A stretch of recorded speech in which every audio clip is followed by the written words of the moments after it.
Hello friends, स्वागत है आपका अपने YouTube channel new academy official में। उम्मीद करते हैं आप लोग अच्छे होंगे और अपनी तैयारी को बेटर ढंग से कर रहे होंगे। तो फ्रेंड्स, प्रीवियस वीडियो में हमने जो है स्वर्ग का पेड़ पढ़ लिया है, केला, ठीक है। तो अब हम जो है आज पढ़ने वाले हैं पपीता। पपीता जो है कि बहुत ही इम्पोर्टेंट क्रॉप है आपका। ये भी तीनों क्रॉप हमने स्टार्ट किए हैं, जैसे कि आपका आम मैंगो हो गया, उष्ण जलवायु के लिए हैं। इसके बाद केला था, इसके बाद आज जो है पपीता रहेगा, ठीक है फ्रेंड्स। जैसे करिका जो है पपाया के नाम, इसका बीएन नेम होता है, करिकेसी फैमिली होता है। क्रोमोसोम नंबर कितना होता है? 18 होता है। और जो पीला रंग होता है पपाया में, जैसे कि कैरकाजेंथीन, ठीक है। तो इसको जो है आज पूरे डिटेल में पूरी क्लास को कवर करेंगे। प्रीवियस क्लास में आप लोगों ने अच्छे से तैयार कर लिए होंगे, ठीक है फ्रेंड्स। तो आइए हम लोग शुरू करते हैं पपीता, जिसमें विटामिन सी जो है दूसरे नंबर पे सबसे ज़्यादा पाई जाती है। हमने विटामिन ए जो है सबसे ज़्यादा पढ़ लिया, विटामिन ए जो है दूसरे नंबर पे जो है पपीता में पाया जाता है। पपीता जो है हमारे डाइजेस्ट यानी कि पाचन क्रियाओं से बहुत संबंधित होता है। पचाने की, भोजन पचाने में बहुत सहायक होता है, यानी कि पेट रोगी को लिए इसको जो है आप दे सकते हैं, ठीक। मीट बनाने में पकता नहीं तो पका देता है, ठीक है। बहुत ही इंपॉर्टेंट चीज़ें हैं, आज हम लोग पूरा कवर करेंगे। क्लास में लास्ट तक बने रहिएगा फ्रेंड्स, ठीक है। तो आइए हम लोग शुरू करते हैं। क्या है पपाया? पपीता, पपीता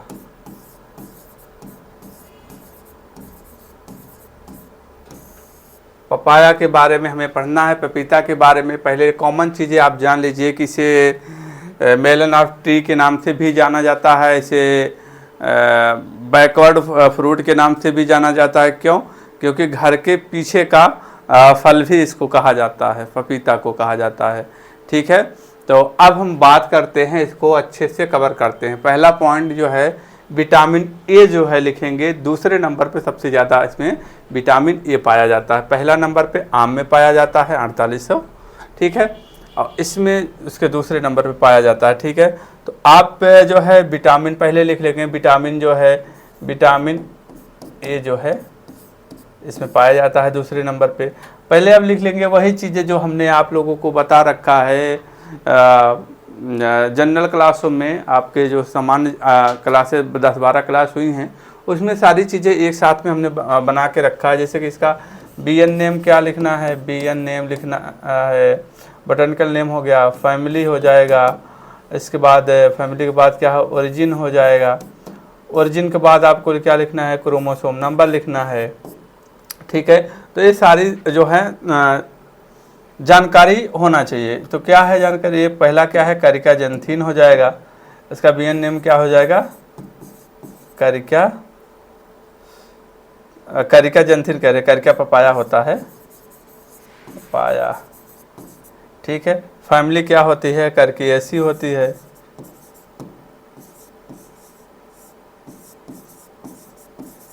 ठीक है। ओरिजिन प्लेस क्या होता है? उष्ण अमेरिका होता है, ठीक है। आप लिखेंगे ट्रॉपिकल अमेरिका,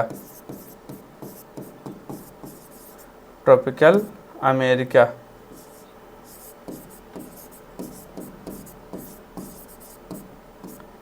अमेरिका लिखेंगे। क्रोमोसोम नंबर कितना होता है? क्रोमोसोम नंबर 18 होता है, ठीक है। अब बात कर लेते हैं इसका जो होता है आपका कैरिका पपाया। तो आप इसका भी नेम जान गए, ठीक है फ्रेंड्स। तो इतना जो है आपको, तो ये तो बेसिक चीज़ें थी। अब आपको इसमें और क्या सीखने की ज़रूरत है, ठीक है। ये क्या थी? आपकी बेसिक चीज़ें थी, ये आप लोग पहले भी क्लास में कर चुके हैं। तो ये बेसिक क्लास है, ठीक है। तो ये बेसिक क्लास में पूरा हमने करा रखा है। तो इसको जो है आपको, ये हो गया बेसिक चीज़ें। अब हमको इसमें और याद क्या करना है आपको इसमें? ये तो बेसिक चीज़ें थे, जैसे 18 क्रोमोसोम नंबर वाला हमने क्लास में बता रखा है, किनका किनका 18 क्रोमोसोम होता है। तो जैसे कि नींबू वर्गीय के जो हो जाते हैं उनका सबका क्रोमोसोम नंबर 18 होता है। काजू का भी 18 होता है, ठीक है। और इसके उपनाम आप लिख लेंगे। उपनाम क्या होते हैं इनके? उपनाम भी आप जो है लिख लीजिए, पूछा जाता है। उपनाम, उपनाम लिखेंगे तो मेलन ट्री कहा जाता है, ठीक है।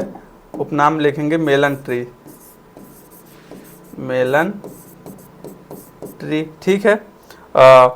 वंडर ट्री ऑफ ट्रॉपिक कहा जाता है, वंडर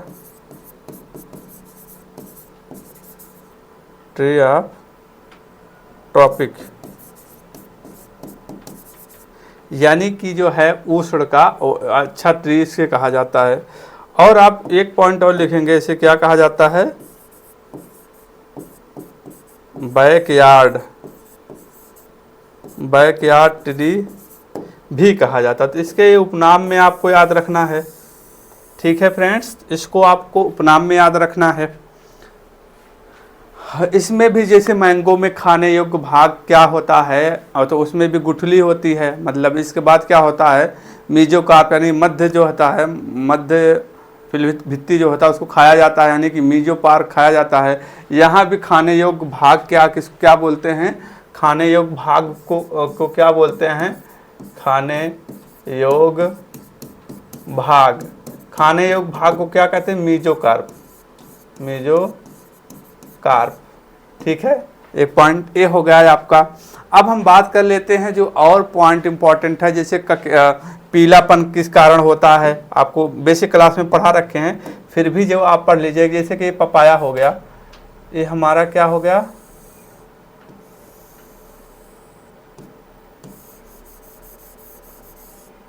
ये क्या हो गया,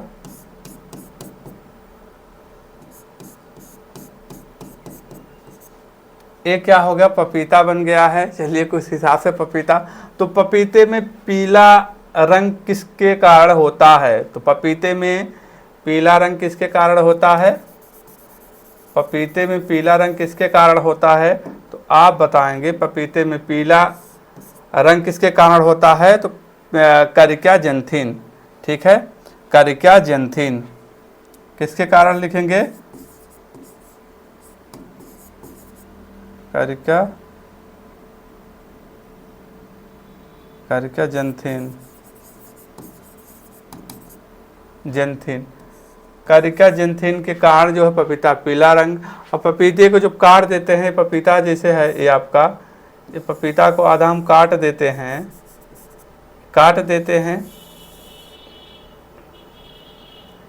ठीक है, तो काट देते हैं तो जो लाल गुदा हो जाता है, इसका अंदर का भाग यहाँ जो लाल दिखता है, ये लाल हो जाता है, ठीक है। तो लाल किस कारण ये दिखाई देता है, लाल, ठीक है, तो लाल जो लिखेंगे आप एंथोसायनिन के कारण। ये तो पीला रंग हो गया, पीला रंग किसके कारण होता है, करिका जेंथिन, और लाल रंग किसके कारण होता है, एंथोसायनिन, ठीक है। लाल रंग की बात करेंगे, एंथोसायनिन लिखेंगे,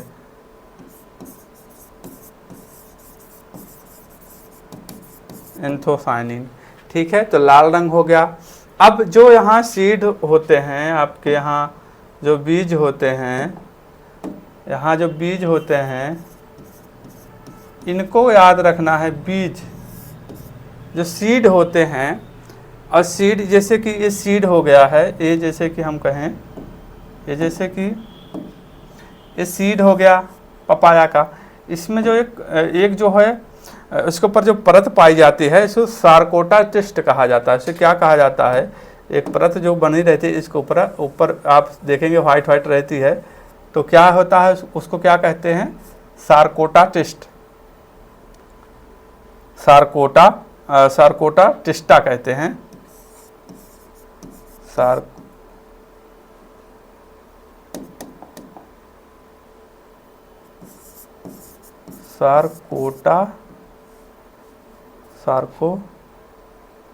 सार्कोटेस्टा, उसे क्या कहते हैं, सार्कोटेस्टा कहते हैं, ठीक है। इतना बिंदु को आपको ध्यान रखना है। इसके बाद आपको क्या याद रखना, इसका जीवन काल पूछता है, तो जीवन काल कितना होता है इसका, सीड का जीवन काल। तो आम का कितना होता है, हमने कितना बताया था, आम का जीवन काल कितना होता है, 1 माह के लिए होता है। और जर्मिनेशन गुठली का कितना दिन में होता है? 15 से 25 दिन में होता है। तो इसका कितना जीवन काल होता है? इसका 9 माह होता है। डिब्बा में रखते हैं, ठीक है। अब बात करते हैं, ये हो गया। इसके बाद है भंडारण के लिए, इसी में आप सीड भंडारण के लिए टेम्परेचर कितना होना चाहिए? तो 10 डिग्री होना चाहिए।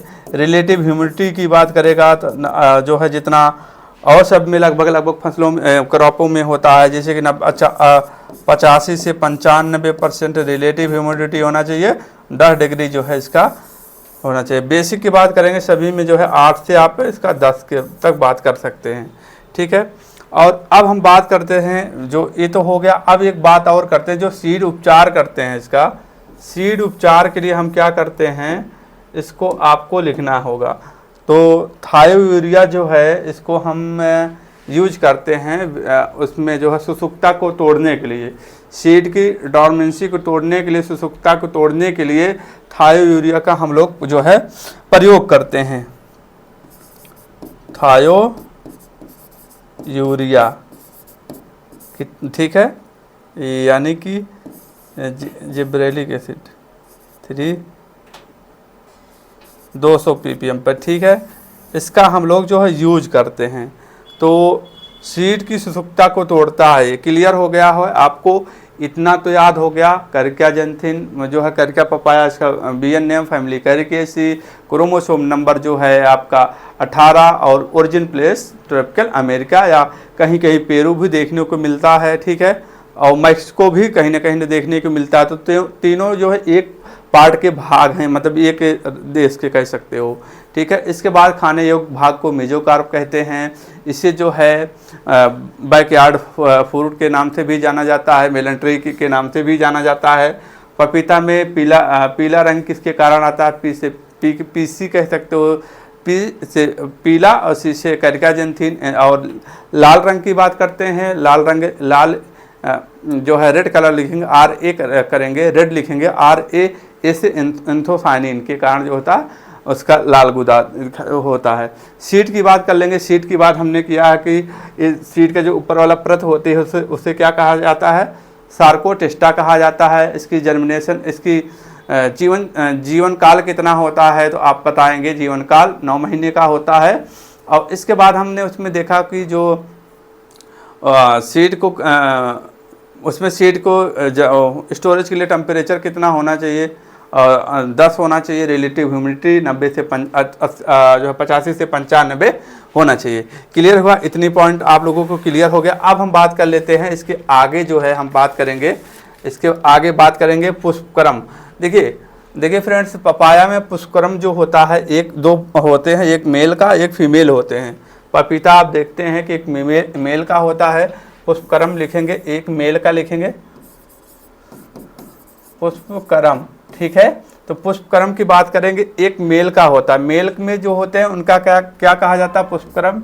मेल का क्या होता है? मेल को पेनिकल कहते हैं, पेनिकल। मेन फ्लावर को मेल पुष्पक्रम को क्या कहते हैं? पेनिकल कहते हैं, ठीक है फ्रेंड्स।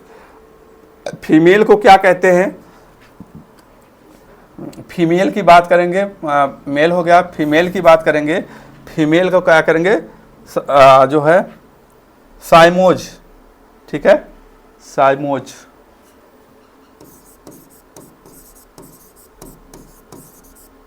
साइमोज, ठीक है। तो ए इसको कहेंगे। तो आप इसमें आप इस बात को ध्यान रखिएगा, जितने भी आप इस तरीके से फूल होते हैं तो साइमोज होता है। जैसे कि आप जानते हैं कि पपीता हो गया, तो ये पपीता हो गया, ऐसे तो फल यहाँ लगता है। तो यहाँ जो मेल फ्लावर होता है, तो मेल फ्लावर जो होता है, मेल पुष्पक्रम जो होता है, इस तरीके से यहाँ निकलता है, तो उसको कहते हैं ये जो है फल इसमें नहीं लगेंगे। और जो ये होता है फीमेल वाला, इसमें जो होता है आप पपीता ये होगा तो यहाँ ये सब क्या है? फल लगते हैं, ठीक है। तो ये चीज़ें हैं इसमें, इस बात को ध्यान रखिएगा। पेनिकल आपका आम में हमने बताया है, आम का भी होता है पेनिकल होता है, धान में भी होता है, लीची का भी पेनिकल होता है, यानी कि गुच्छे वाले कह सकते हो, ठीक है।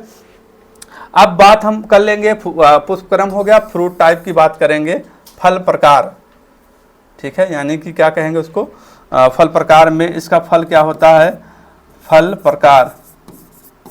फल प्रकार की बात करेंगे फ्रेंड्स, तो फल प्रकार में क्या आ जाएगा, बेरी होगा, बेरी होगा। बेरी की बात कर लेते हैं, ऐसा बेरी उसे कहते हैं फ्रेंड्स जिसमें फल जो है गुच्छे में जितने दिखेंगे आपको सबके क्या होंगे, बेरी होंगे। जैसे कि आप हमने प्रीवियस क्लास में बताए हैं, जैसे कि केला हो गया, पपीता हो गया, चीकू हो गया, अमरूद हो गया। सब्जियों में आप बात कर सकते हैं, जैसे कि आपका टमाटर हो गया, मिर्चा हो गया, बैगन हो गया। तो जो गुच्छे में दिखेंगे आपका उन फल प्रकार की बात करेंगे तो क्या हो जाएगा, बेरी हो जाएगा। क्लियर। अब पपीते में भी एक विभिन्न प्रकार के जैसे कि होते हैं कि इसमें विभिन्न तरह के पुष्प होते हैं इसमें। तो इसमें आपको एक याद रखना होगा, जैसे कि नर वाले में क्या होता है, जीनोटाइप पूछा जाता है नर का। तो नर का क्या होता है, यम1 यम होता है। मादा का जीनोटाइप रेशियो पूछ लेगा, यानी कि मादा का तो आप यम बताएंगे। और इसमें एक और आता है उभयलिंगी, ठीक है, उभयलिंगी बाइसेक्सुअल, उभयलिंगी।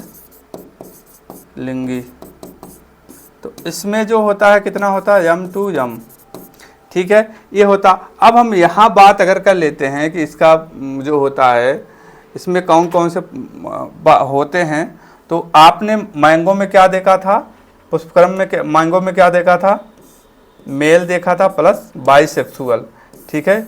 और आम, इसके बाद हमने अमरूद में, इसके बाद क्या केले में देखा था, फीमेल प्लस बाइसेक्सुअल, ठीक है। और आज क्या पढ़ रहे हैं, पपीता पढ़ रहे हैं। पपीते में जो है तीनों चीज़ें होती हैं, मेल फीमेल प्लस बाइसेक्सुअल, ठीक है। तो ये बात आपको ध्यान रखना होगा, ठीक है। अब इसके बाद हम बात करते हैं आपका जो है सेक्स इनका कैसे किया जाता है। आप तो इसमें दो तरीके से होता है, इसमें एक जो है डायसियस, एक गाइनोडायसियस। तो जो है डायसियस वैरायटी पूछता है, गाइडानियस है। एक में मादा होते हैं, एक में मादा की आवश्यकता नहीं होती है, ठीक है।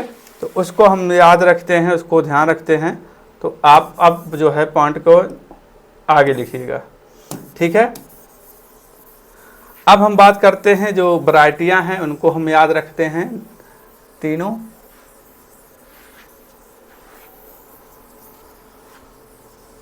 चलिए, तो सेक्स फॉर्म होता है, लिंग रूप इनमें कैसे होता है, लिंग रूप आप लिखेंगे लिंग रूप। तो लिंग रूप इसमें दो प्रकार के होते हैं। एक तो आपका जो होता है डायसियस होता है, यानी कि नर पौधों की आवश्यकता नहीं होती। इसमें आप लिख सकते हैं नर पौधों की आवश्यकता होती है। इसमें क्या होती है, नर पौधों की आवश्यकता होती है। इसमें क्या होती है, नर की आवश्यकता नहीं होती, या कह सकते हैं मादा के लिए है। इसमें क्या है, नर की आवश्यकता नहीं होती है, नर की आवश्यकता नहीं होती है, ठीक है। यानी कि इसको क्या कहते हैं, इसको क्या कहते हैं, डायोसियस, ठीक है, एक लिंगी। और इसको क्या कहेंगे, गाइनोडायसियस,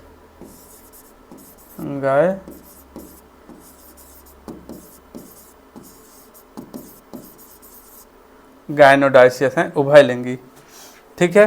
तो ये चीज़ें हैं। अब इसमें आपको क्या ध्यान रखना है, कौन सा बिंदु को आपको ध्यान रखना है उसकी हम बात कर लेते हैं, ठीक है। तो इसमें जो है आपको दो लिंग होते हैं पौधा पे, इसमें पौधे पे, ठीक है। अब इसमें जैसे कि हम कह सकते हैं कि जो फ्लावर है एक फूल हो गया, तो इस पे अलग अलग तरीके से होते हैं, ठीक है। अब ये हो गया। अब इसमें क्या होता है, फूल जो होता है बाइसेक्सुअल होते हैं, ठीक है, बाइसेक्सुअल होते हैं, ठीक, ये हो गया। अब हम इसमें बात कर लेते हैं इसके डायसियस वैरायटी के लिए कितनी सीड की आवश्यकता होती है। इसमें सीड की आवश्यकता जो होती है, सीड रेट क्या होता है इसका, डायसियस वैरायटी का सीड रेट की बात करेंगे 400 से जो है 500 ग्राम, बहुत महंगा सीड होता है। और इसका जो है गायनोडाइसियस क्या करेंगे, कितना होता है, सीड रेट की बात करेंगे, सीड रेट की बात करेंगे तो इसका जो है 250 से 300 ग्राम सीड रेट होता है। ठीक है, ये पॉइंट को आपको ध्यान रखना पड़ेगा। क्यों? क्योंकि देखिए इसमें क्या होता है, इसमें इसका रेशियो आप कह सकते हो 10:1, क्योंकि जो है इसमें अधिक जो है नर निकल जाते हैं। ठीक है, यानी कि मेल फ्लावर निकल जाते हैं।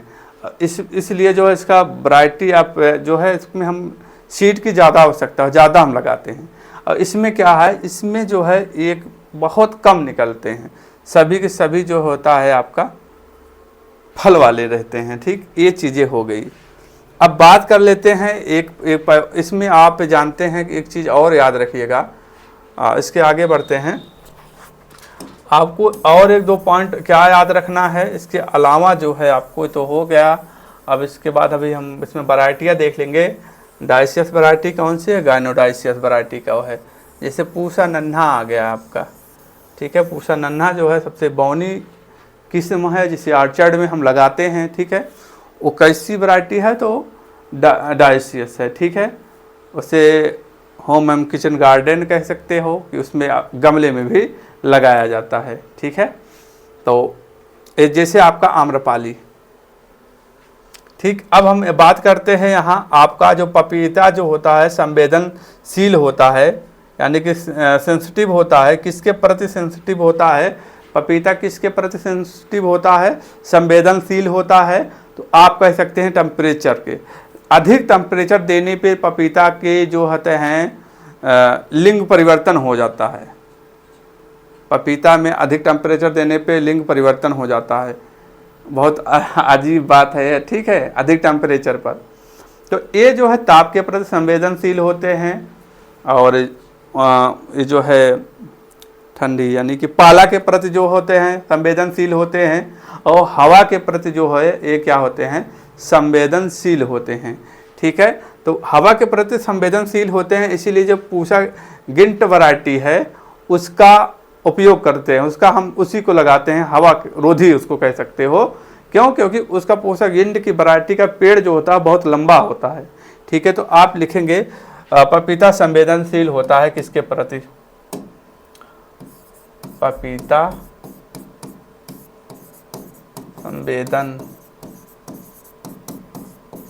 संवेदनशील जो होता है किसके प्रति संवेदनशील होता है, तो आप पहले नंबर पे लिखेंगे ताप। ताप हो गया यानी कि तापमान, यानी कि टेम्परेचर की बात कर सकते हैं। इसके बाद आपका पाला हो जाएगा, पाला। इसके बाद हवा। तो जो है ये संवेदनशील होता है ताप, पाला और हवा के प्रति। ठीक है, तो कह सकते हो सबसे लंबी वैरायटी जो हवा के प्रति पूसा गेंट जो है, अभी हम वैरायटी में पढ़ेंगे। ठीक है, ये हो गया, ये बिंदु आपको ध्यान रखना है। पपीता जो संवेदनशील होता है इसी तरीके से आपका जो होता है फूल गोभी। ठीक है, फूल गोभी भी जो है ताप के प्रति और पाला के प्रति जो है संवेदनशील होता है फूल। ठीक है, इसके बाद आप लिखेंगे जो लिंग परिवर्तन की बात कर रहे हैं, लिंग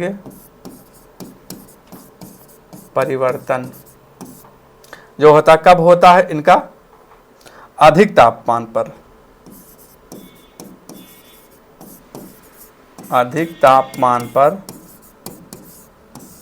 तापमान पर मेल जो है फीमेल में चेंज हो जाता है। ठीक है, ये चीजें हैं अधिक तापमान पर। और लो तापमान की बात करेंगे तो आपका कुकुरबिटेसी फैमिली के आ जाएंगे। ठीक है, ये था, इतना आपको ध्यान रखना है। इसके आगे अब हम बढ़ते हैं। इसके आगे हमें देखना है, आगे हमें इसके इंटरक्रॉपिंग जो हम करते हैं इसमें, यानी कि जो है पपीते के साथ हम और कौन सी फसल उगा सकते हैं। ठीक है, इंटरक्रॉपिंग जैसे हमने आम में पढ़ा था, आम के साथ कौन कौन फसलों को उगा सकते हैं इंटरक्रॉप के रूप में, तो हम सभी को वहाँ जो है सभी को हम उगा सकते थे। ठीक है। और लेकिन उसमें सभी में जो पॉपुलर की बात करेगा पपीता, ठीक है, केला भी लगा सकते हैं, सबसे नंबर 1 पे पपीता, ठीक है। यहाँ इंटरक्रॉपिंग की बात करेंगे कि पपीता में, पपाया यानी कि पपीता में हम इंटरक्रॉप के रूप में कौन सा यूज करते हैं और कौन सा नहीं कर सकते। तो यूज करने की बात करेंगे इंटरक्रॉप में, यानी कि हम पौधे, इसके पपीता के पौधा ये जो है इसका आर्चर्ड हो गया, ये पपीता का पेड़ हो गया, अस्थाई पेड़ हो गया, ठीक है। और यहाँ जो छोटे पेड़ लगे अस्थाई पेड़ लगे, कौन लगा सकते हैं, तो हम तंबाकू लगा सकते हैं। किसको लगा सकते हैं, टबैको को। किसको लगा सकते हैं, तो हम जो है अस्थाई रूप में टबैको को हम लगा सकते हैं, ठीक है। और ठीक है, इसमें पपीता में किसको नहीं लगा सकते हैं, तो जैसे कि मिर्च हो गया, मिर्च को नहीं लगा सकते, टमाटर को नहीं लगा सकते, आलू को नहीं लगा सकते। क्यों? क्योंकि एफिड इसमें वायरस होते हैं, ठीक है, तो इसलिए नहीं लगा सकते हैं। आम में तो सब कुछ लगा सकते हैं, उसमें आम की पॉपुलर की बात करेंगे तो पपीता सबसे बेस्ट होता है। और यहाँ लेकिन आप नहीं लगा सकते हैं। पूछेगा निम्न में से कौन सा पपीता के में इंटरक्रॉप के रूप में प्रयोग करते हैं, टबैको करते हैं, इसके अलावा और किसी को नहीं कर सकते। जैसे आलू होगा, मिर्च हो गया, ठीक है, इनको हम नहीं कर सकते हैं। ये हो गया इंटरक्रॉप की बात कर लेंगे। और जो होता है पपीता हुआ और अमरूद हुआ, डेड नेचुरल प्लांट होता है, यानी कि डेड नेचुरल पौधा होता है, ठीक है, ये हो गया। और इसमें हम बात कर लेंगे, डेड नेचुरल हो गया ना, पपीता हो गया, अमरूद हो गया, इसमें डेड नेचुरल हो गया। वैसे हमने सामान्य क्लास में पूरा एक साथ पूरा चार्ट बना के रखा है, आप नहीं देखे हैं तो उसको पूरी क्लास देख के आएंगे तो सारी चीज़ें क्लियर हो जाएगी, ठीक है। तो और पपीता में जो होता है सिमेंटिक, यानी कि आपसी रिश्ते होते हैं इसमें, ठीक है, यानी कि घर की शादी घर में ही हो जाती है, इस तरीके से इसमें पाया जाता है। ये बिंदु ध्यान रखिएगा। आगे बढ़ते हैं हम। प्रवर्धन कैसे किए थे? प्रवर्धन तो आप जानते हैं, प्रवर्धन इसमें कैसे किया जाता है, प्रोपोगेशन कैसे किया जाता है। तो प्रवर्धन की बात करेंगे तो प्रवर्धन कैसे होता है, सीड से होता है। प्रवर्धन कैसे किया जाता है पपीता में? प्रवर्धन जो है बीज द्वारा होता है, बीज द्वारा। और केले में शक्कर, ठीक है। अब हम बात कर लेते हैं बीज द्वारा, जैसे कि आपका इसमें बीज द्वारा प्रवर्धन किसमें करते हैं, तो जैसे कि इसमें आप लिख सकते हैं फालसा भी है, फालसा का भी करते हैं प्रवर्धन। कागजी नींबू हो गया, मैंगो स्टीम हो गया, जिसे क्या बोला जाता है, फलों की रानी बोला जाता है मैंगो स्टीम। मैंगो स्टीम न रहे तो लीची को भी बोला जाता है, ठीक है, मैंगो स्टीम, ठीक। अब हम बात कर लेते हैं इसमें सिंचाई का किस विधि से करते हैं। सिंचाई यानी कि इरिगेशन कैसे करते हैं, सिंचाई की बात करेंगे तो थाला विधि होती है, ठीक है, ring based method, ring method यानी कि रिंग पद्धति, ठीक है। पपीता में TSS कितना पाया जाता है, TSS टोटल सॉल्युबल साउंड कितना पाया जाता है, तो आप बताएंगे 11.5 ब्रिक्स, ये हो गया, इतना हो गया। अब इसके बाद इसमें जो पपेन पाया जाता है, ये इंपॉर्टेंट चीज़ है। पपीते में जो पपेन पाया जाता है वो हमारे पाचन शक्ति को से संबंधित है। एक समझो कि आपका औषधि के रूप में पपीता जो है हमारे शरीर को में काम करता है, इसलिए बहुत ही इंपॉर्टेंट हो जाता है। उसको आपको याद रखना, पपेन लिखेंगे। जो पपेन पाया जाता है, कितने दिन में हम उसको पपेन को मतलब निकालते हैं, कितने दिन का वो पौधा होना चाहिए, ये सारी चीज़ें आपको ध्यान रखना पड़ेगा इसमें। तो पपेन की बात करेंगे तो पपेन जो है, आप पपेन लिखेंगे,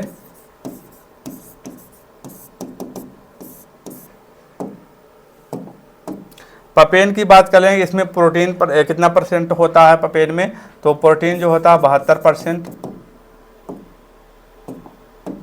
ठीक है।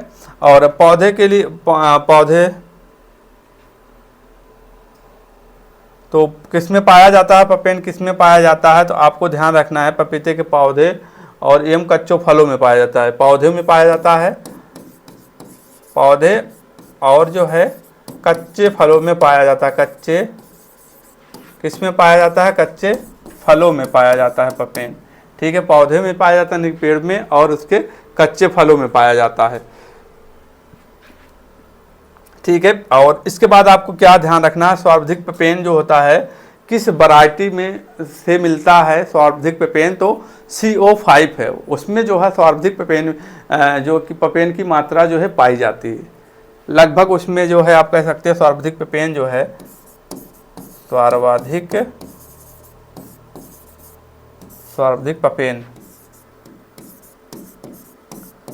पेपेन किस वैरायटी में, CO5 है, सर्वाधिक पेपेन है, इसमें पाया जाता है लगभग 1500 से 1600, ठीक है,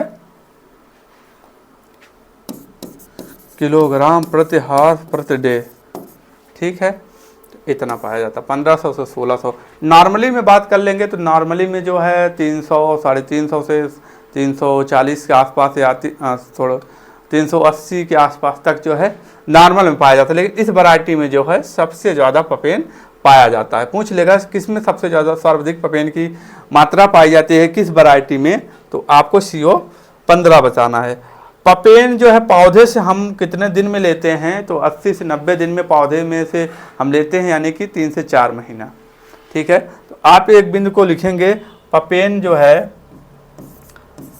पेपेन का 80 से 90 या 3 माह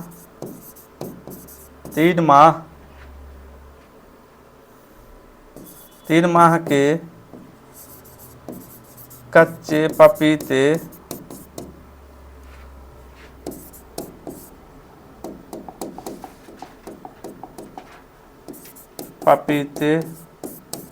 से पेपेन प्राप्त करते हैं, पेपेन प्राप्त करते हैं। कितने माह के में, यानी कि 3 माह में जो है 3 माह के पौधे से पेपेन हम प्राप्त करते हैं। महीना की बात करेगा, दिन की बात करेगा, 80 से 90 दिन के पौधे से हम पेपेन प्राप्त करते हैं। तो पेपेन जो है ये हमारे डाइजेस्टिव सिस्टम से संबंधित, हमारे पाचन से में यूज किया जाता है, और ये मीट बनाने में यूज किया जाता है। ठीक है, और पेपेन हो गया। ठीक है, पेपेन एक कार्पिन पाया जाता है, पेपेन, और एक क्या होता है, कार्पिन पाया जाता है। ठीक है, और समानता हमने बता दिया, समानता जो है और वैरायटियों में कितना पाया जाता है, 350 से आप कह सकते हो 375 जो है kg प्रति हार्स प्रति डे। ठीक है, ये हो गया, समानता में बात करेंगे। अब बात हम कर लेते हैं जो नर्सरी होती है, नर्सरी देख लेते हैं, इसका आप लोग नोट डाउन कर लिए होंगे। ठीक है, अब हम नर्सरी की बात कर लेते हैं, इसके नर्सरी का। ठीक है, तो नर्सरी में आपको ध्यान रखना है, नर्सरी जो है इसकी कब करते हैं, नर्सरी का जो एक महत्वपूर्ण रोग लगता है, डंपिंग ऑफ जो लगता है, कवक से होता है, सॉइल बॉर्न डिजीज जो है। ठीक है, मिट्टी से होता है, अधिक पानी की वजह से डंपिंग ऑफ जो है नर्सरी का एक पॉपुलर जो है रोग होता है। ठीक है, कौन सा है, तो नहीं सॉरी, नर्सरी में देखिए, अब नर्सरी हम बनाते हैं, ये जो है हमारा नर्सरी हो गया। नर्सरी पूछेगा, इसमें नर्सरी में हम क्या ध्यान रखते हैं, ये नर्सरी हो गया हमारा, इसका नर्सरी हो गया, पपीते का नर्सरी, पपीते का नर्सरी हो गया। तो इसमें हम बात जब करेंगे, नर्सरी हो गया, तो इसका नर्सरी हम लगाते कब हम लगाते हैं, तो अप्रैल मई में,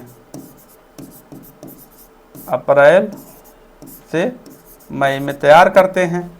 ठीक है, इसके बाद हम क्या करते हैं, मतलब अप्रैल मई में लगाते हैं नर्सरी, इसके बाद हम क्या करेंगे, ट्रांसप्लांटिंग करेंगे। ठीक है, क्या करेंगे, ट्रांसप्लांटिंग करते हैं। ट्रांसप्लांटिंग कितने दिन में करते हैं, ट्रांसप्लांटिंग कितने दिन में करते हैं, तो 40 से 60 डे आफ्टर सोइंग।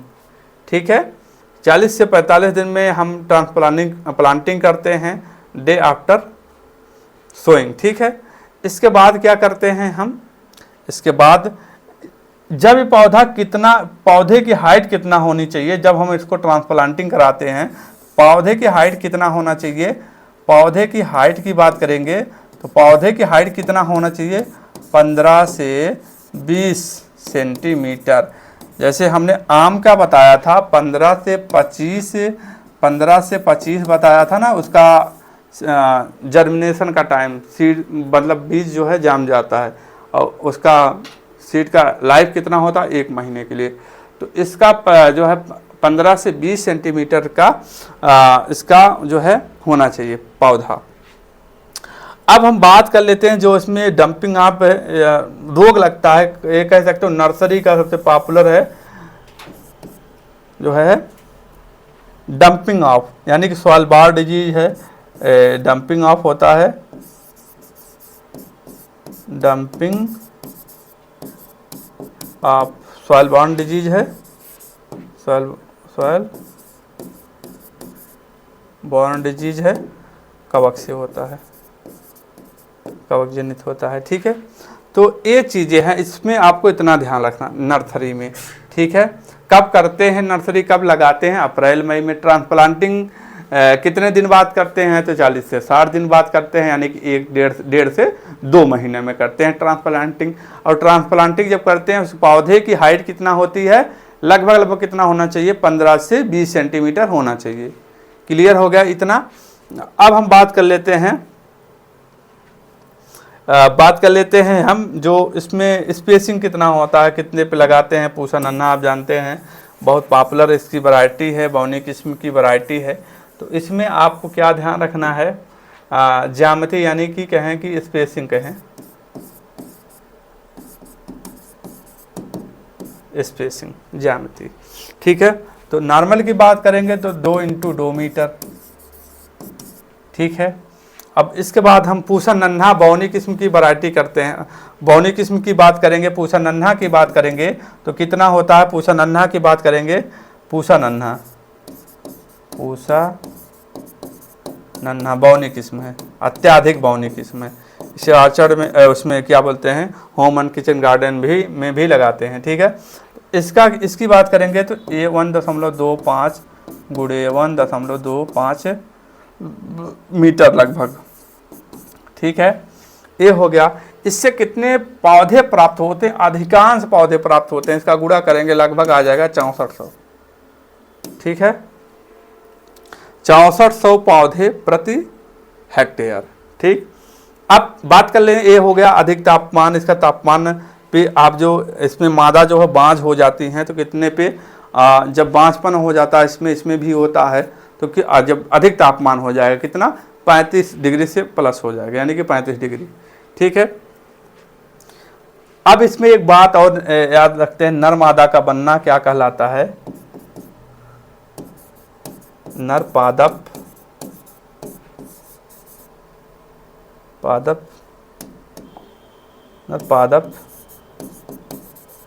फल, नर पादप में फल का बनना क्या कहलाता है,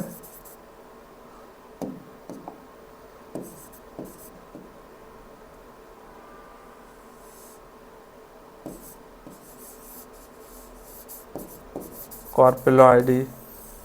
ठीक है, पोलॉइडी। ठीक है, ये बनता है। ठीक है, इतना हो गया। अब हमको याद रखना है क्या, पपीते की जो बहुत इंपॉर्टेंट वैरायटी है उसको आपको ध्यान रखना पड़ेगा, जो पॉपुलर वैरायटी है।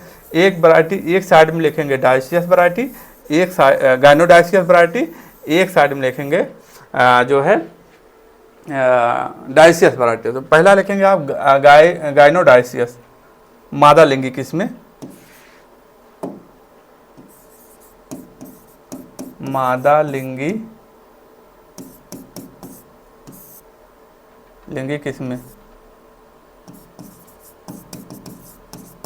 किस्म लिखेंगे, और एक लिखेंगे इधर एक लिंगी यानी डायसियस,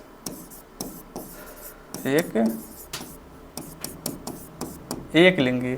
दोनों को आप कैसे लिखेंगे, इस तरीके से लिखेंगे आप।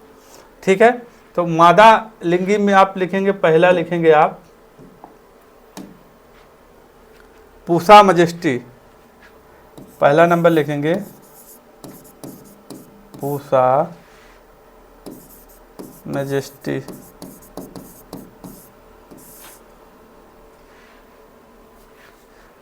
पूसा मैजेस्टी में सबसे अधिक जो है पपेन की मात्रा पाई जाती है। ठीक है, अब पूसा मैजेस्टी में अभी आपने बताया कि सर आपने CO5 बताया है, तो उसमें तो सबसे ज़्यादा पाया जाता है। जैसे कि अभी हम बौनी किस्म की बात करते हैं, बौनी किस्म में जब बात करेंगे तो आपका जैसे कि एक पूसा डॉर्फ आता है और पूसा नन्हा, तो पूसा डॉर्फ भी बौनी वैरायटी है, लेकिन जो है पूसा नन्हा भी उससे भी छोटी वैरायटी है, उससे भी उसका छोटा पौधा होता है, डॉर्फ भी आता है।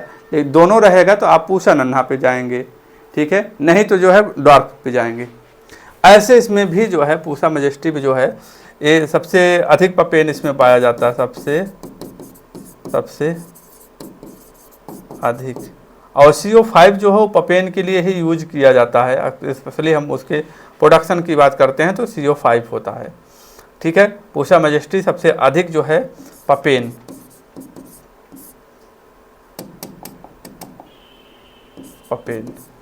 ठीक है, पूसा मैजेस्टी सबसे अधिक पपेन। एक सनराइज सोलो आता है, एक ताइवान आता है।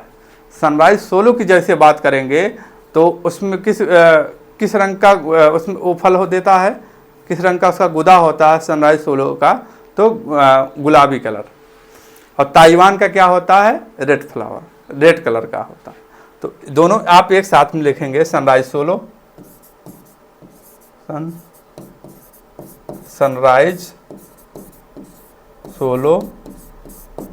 और जो है ताइवान। सनराइज सोलो की बात करेंगे तो गुलाबी गुदा का होता है, यानी कि गुलाबी रंग, गुलाबी गुदा वाला, इसका गुलाबी गुदा वाली वैरायटी है सनराइज सोलो। और लाल गुदा वाली वैरायटी क्या है, लाल गुदा रंग की किस्म कौन सी है, तो ताइवान लाल और ये गुलाबी। ठीक है, दोनों को साथ में याद रखना है। अब बात कर लेंगे आपका एक और आता है लेडी फिंगर। ठीक है, ट्रांसप्लांटिंग जो होता है, ट्रांसप्लांटिंग की जाती है इसकी, और जो होता है विदेशी किस्म है लेडी फिंगी, जो है रेड लेडीज।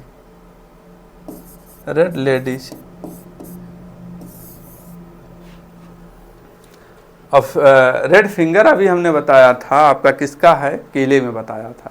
ठीक है, अब हम बात कर लेते हैं आपका, तो ये हो गया, और इसके बाद अलग आते हैं आपका पूसा डिलीशियस हो जाएगा, सूर्या हो जाएगा, मधुबिंद हो जाएंगे, तो और अदर वैरायटी में आ जाएंगे। ठीक है, अब हम पूसा इसमें बात करते हैं एक लिंगी यानी कि डायसियस की बात करते हैं। डायसियस की में बात करेंगे हम, क्या पहले क्लियर करेंगे, क्या है पूसा जयंट, पूसा जयंट या पूसा जॉइंट कह सकते हो आप,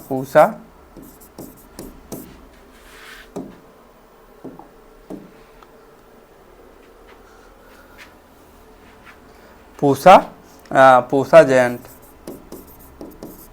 तो इस वैरायटी का यूज किसके लिए करते हैं, इस वैरायटी का यूज जो है केनिंग या जूस के लिए उपयोग करते हैं। इस वैरायटी का क्या है, वैरायटी के लिए केनिन व जूस के लिए उपयुक्त करते हैं। इस वैरायटी पूसा जैंट को केनिन व जूस के लिए उपयोग करते हैं। ठीक है, पूसा जैंट याद रखना है। अब इसके बाद आते हैं पूसा डॉर्फ और पूसा नन्हा, जो कि इम्पोर्टेंट है। दोनों को साथ में लिखेंगे आप, पूसा डॉर्फ और पूसा नन्हा। पूसा डॉर्फ पूसा नन्हा की बात करेंगे तो ये दोनों कौन सी वैरायटी है, बौनी किस्म की वैरायटी हैं, बौनी किस्म में है। ठीक है, तो ये जब वही है कि बौनी किस्म में बात कर लेंगे तो ये अत्याधिक बौनी किस्म है। ठीक है, और इसमें खासियत इस बात का है कि ये जो यह गामा किरणों से विकसित और जो है सघन घनत्व की किस्म है, और ये भी सघन घनत्व का किस्म है। तो दोनों मिलाकर के बौनी किस्म है। बौनी में भी बौनी जो है आपका पूसा नन्हा है, इसके बाद दूसरे नंबर पे पूसा डॉर्फ हो जाएगा। क्लियर हो गया होगा। अब CO5 जो आता है, CO5 आप जानते हैं कि पपेन के लिए जो है मुख्यतः जो है पपेन उगाई जाती है, CO5 हो गया, और पंत 1 हो जाएगा, पंत C1 हो जाएगा, और इसके बाद वाशिंगटन हो जाएगा। वाशिंगटन डीजे आप इस तरीके से याद रख सकते हैं। वाशिंगटन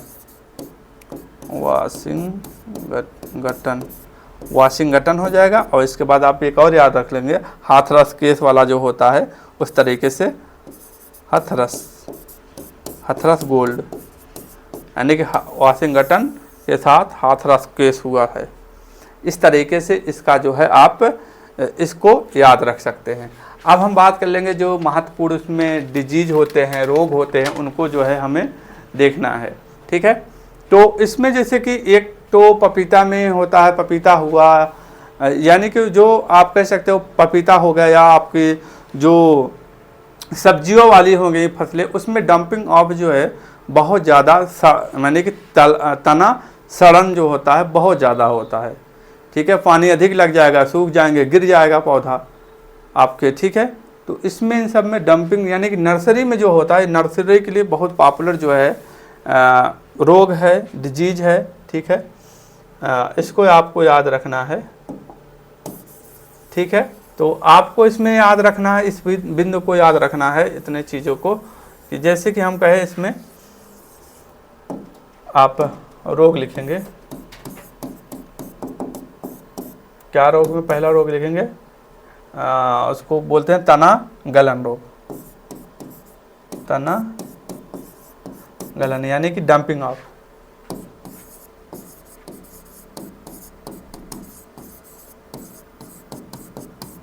डंपिंग ऑफ, ठीक है, तो ये जो होता है कवक द्वारा होता है।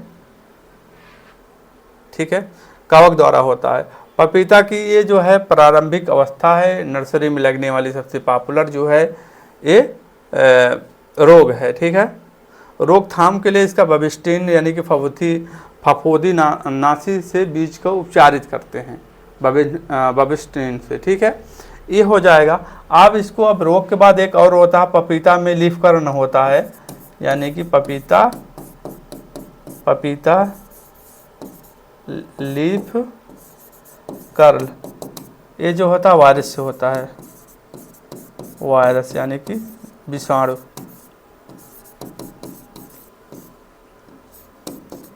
से होता है। ठीक है, लीफ कर्ल है। और इसमें जो होता है वाहक का काम जो करती है व्हाइट फ्लाई करती है, यानी कि सफ़ेद मक्खी जो है वाहक का कार्य कौन करती है, यानी कि ले जाने आने का कार्य करती है, इसको वायरस को फैलाने का कार्य कौन करती है, तो व्हाइट फ्लाई यानी कि सफ़ेद मक्खी, व्हाइट फ्लाई।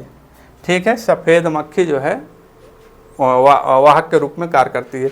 एक आएगा आपका रूट नॉट निमेटोड, तीसरा आएगा यानी कि जड़ सूत्र कृमि रोग, जड़ सूत्र कृमि रोग यानी कि रूट नॉट निमेटोड। ठीक है, तो ये जो है स्पॉन्जी जड़ों से में होता है, ये गांठें बनती हैं। ठीक है, ये होता है। तो नियंत्रण के लिए इसके कार्बोफ्यूरान जो है इसका नियंत्रण करते हैं।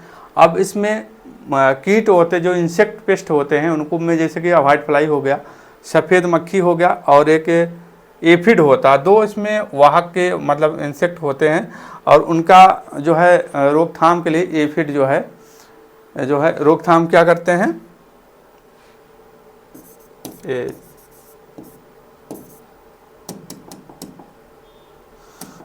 आप उसमें कीट में लिखेंगे जो कीट हैं, कीट प्रमुख हैं, तो उसमें आप लिखेंगे पहला कीट क्या होगा, सफ़ेद मक्खी। तो सफ़ेद मक्खी जो होता है, ठीक है, सफ़ेद मक्खी लगता है एक कीट, एक एफिड होता है, एफिड या मोयला डिजीज, मोयला इंसेक्ट। ठीक है, तो दोनों के रोकथाम के लिए एसीफेट का यूज करते हैं, एसीफेट